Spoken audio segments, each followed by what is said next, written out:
बिस्मिल्लाहिर्रहमानिर्रहीम। मोहतरम नाज़रीन किराम, जब भी आप कोई मुस्तक़बिल के लिए नेक काम का इरादा करें तो इंशाअल्लाह ज़रूर कहा करें। इंशाअल्लाह ना कहने का बहुत ज़्यादा नुकसान होता है। चुनांचे पहली तो एक आपको कुरान पाक का एक उसकी मिसाल बयान करता हूँ। कुरान पाक में से अल्लाह के नबी हज़रत सुलेमान अलैहिस्सलाम एक मरतबा अपने असहाब से कहने लगे कि आज रात मैं अपनी बीवियों के पास जाऊँगा और हर एक बीवी से एक बच्चा पैदा होगा जो मुजाहिद बनेगा, अल्लाह की राह में जिहाद करेगा। बयान करता चलो कि हज़रत सुलेमान अलैहिस्सलाम की 99 बीवियाँ थीं। कितनी बीवियाँ थीं? 99। और उस रात हज़रत सुलेमान अलैहिस्सलाम और 99 बीवियों के पास गए, मुलाकात की और उनसे किसी से भी कोई बच्चा पैदा ना हुआ। बस सिर्फ एक बीवी से बच्चा पैदा हुआ और वो भी यूँ समझे माजूर पैदा हुआ। कुरान पाक ने बयान फरमाया, बिस्मिल्लाहिर्रहमानिर्रहीम, वलक़द फ़तन्ना सुलैमान व अलक़ैना अला कुर्सिय्यिही जसदन सुम्मा अनाब क़ाल रब्बिग़फ़िरली व हब ली मुल्कन ला यंबग़ी लिअहदिन मिन बअदी इन्नका अंतल वहाब। अल्लाह अज़्ज़ व जल्ल ने फरमाया कि हमने सुलैमान अलैहिस्सलाम को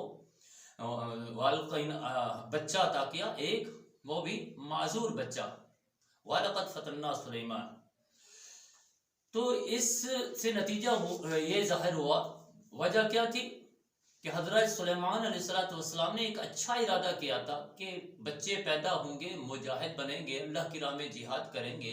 तो जिहाद भी एक बड़ा अमल था, लेकिन आपने इंशाअल्लाह कहना छोड़ दिया।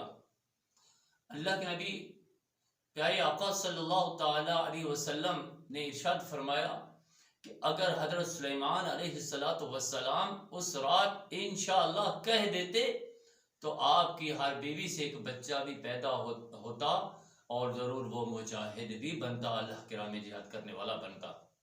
लेकिन आपने इरादा तो नहीं किया, लेकिन इंशाअल्लाह नहीं कहा, जिसकी वजह से आपकी किसी बीवी से भी कोई बच्चा पैदा न हुआ सिवाय एक के, और वो बच्चा भी माजूर पैदा हुआ।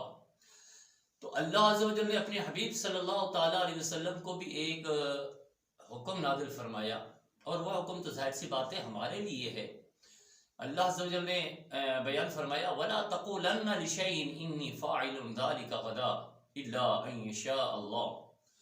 तर्जुमा, ऐ पैगम्बर, हरगिज़ किसी बात को न कहना कि मैं कल ये करूँगा। हमारी आदत होती है, हम जो है ना, हमारी आदत के मुताबिक ये है कि मैं कल ये फला काम करूँगा, कल मैं वहाँ जाऊँगा, कल उधर जाऊँगा, कल ये होगा, कल ये होगा, वगैरह वगैरह। लेकिन हम उस काम में इंशाअल्लाह नहीं कहते, अल्लाह की मर्ज़ी को शामिल हाल नहीं करते। तो जाहिर सी बात है, कायनात में जो भी मामलात हैं हमारी मर्ज़ी से नहीं, अल्लाह की मर्ज़ी से चल रहे होते हैं। याद रखिए, हमने जब भी कोई अच्छा काम करने का इरादा करना है तो उसमें इंशाअल्लाह ज़रूर कहना है।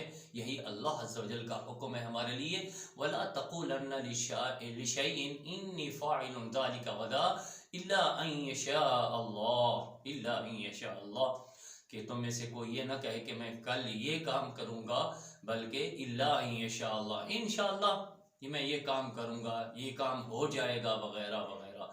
तो याद रखिए, नतीजा क्या निकला? अल्लाह अज़्ज़ व जल्ल की मर्ज़ी को भी हम अपने मामलात में शामिल कर लें तो इंशाअल्लाह वो काम हमारे लिए बाबरकत बन जाएगा।